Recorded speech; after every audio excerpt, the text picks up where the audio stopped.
El Señor esté con ustedes. Lectura del Santo Evangelio según San Mateo. En aquel tiempo dijo Jesús a sus apóstoles: el que quiere a su padre o a su madre más que a mí, no es digno de mí. Y el que no carga con su cruz, el que quiere a su hijo o a su hija más que a mí, no es digno de mí. Y el que no carga con su cruz y me sigue, no es digno de mí. El que encuentre su vida la perderá, pero el que pierda su vida por mí la encontrará. Quien los reciba a ustedes, me recibe a mí, y el que a mí me recibe, recibe al que me ha enviado. El que recibe a un profeta porque es profeta, tendrá recompensa de profeta. Y el que recibe a un justo porque es justo, tendrá recompensa de justo.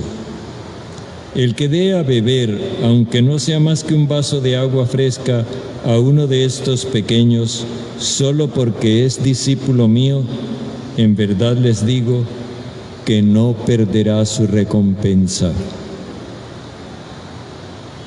Palabra del Señor.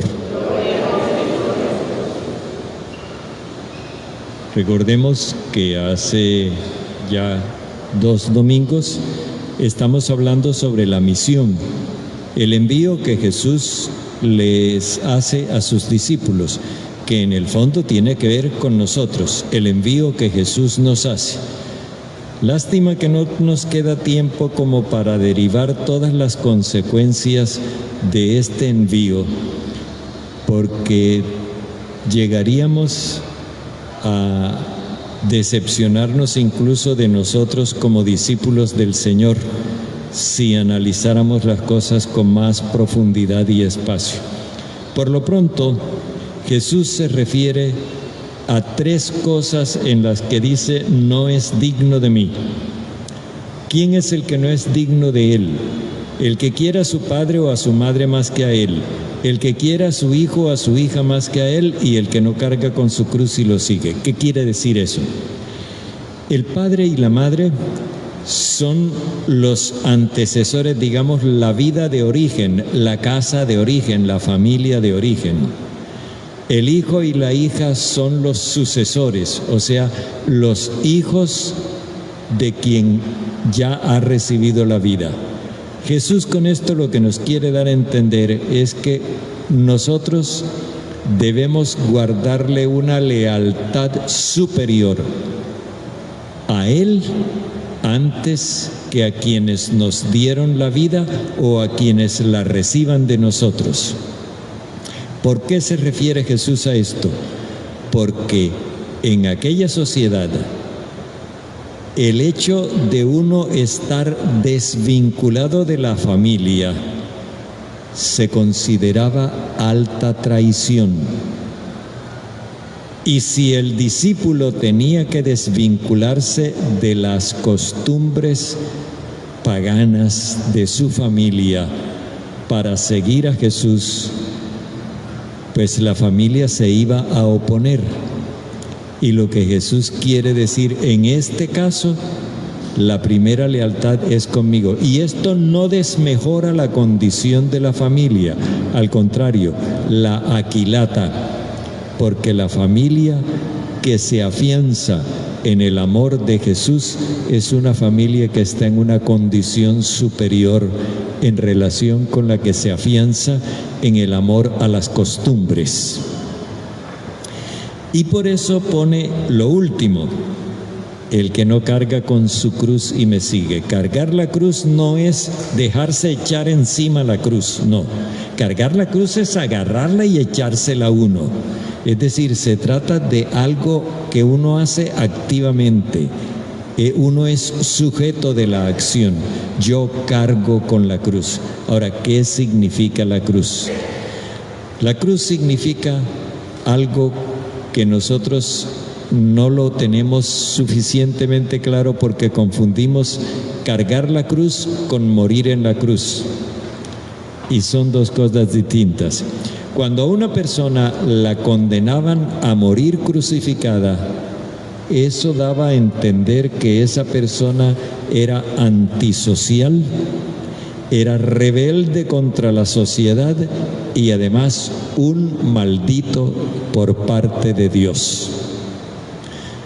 Cuando a una persona la condenaban, pongamos el tribunal estaba aquí, cuando a una persona la condenaban a morir en cruz, entonces le amarraban el travesaño de la cruz a los brazos y esa persona debía ir cargando el travesaño todo el resto de la población hasta afuera, porque a nadie lo crucificaban dentro de la población sino fuera.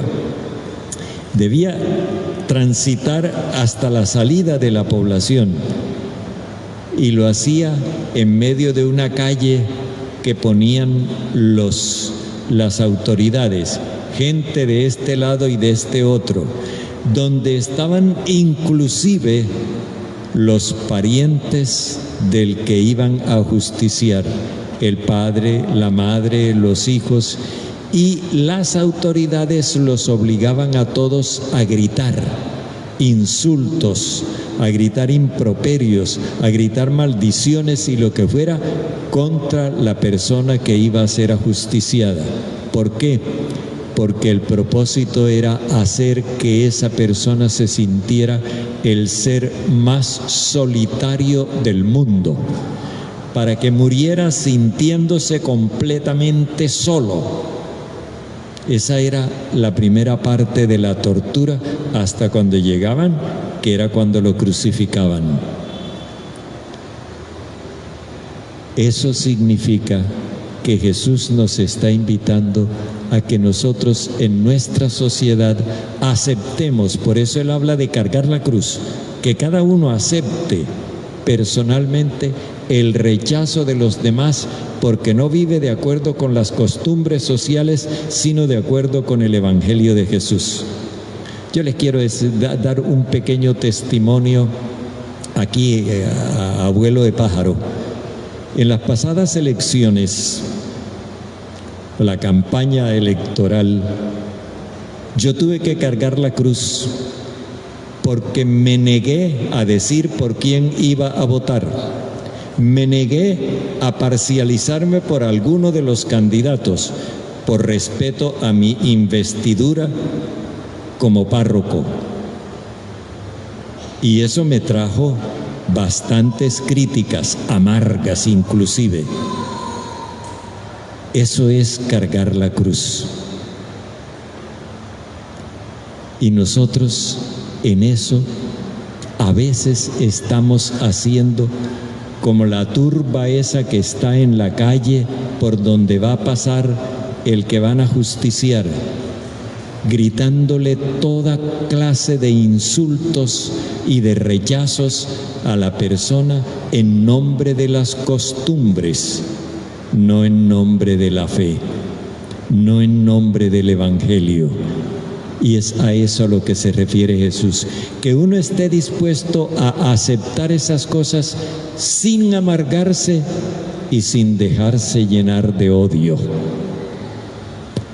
Ahí está una tarea que nos corresponde. Jesús después dice que en cambio todo el que nos acepte, todo el que nos acoja, todo el que nos reciba, está recibiendo a Dios, porque vamos en nombre de Él y Él fue enviado por Dios. Entonces tengamos esto pendiente, porque nos sucede más de lo que nosotros nos damos cuenta. Diariamente podemos estar cargando la cruz, o por lo menos teniendo la oportunidad de cargar la cruz y decidiendo si la cargamos o por el contrario nos sumamos a la turba que grita.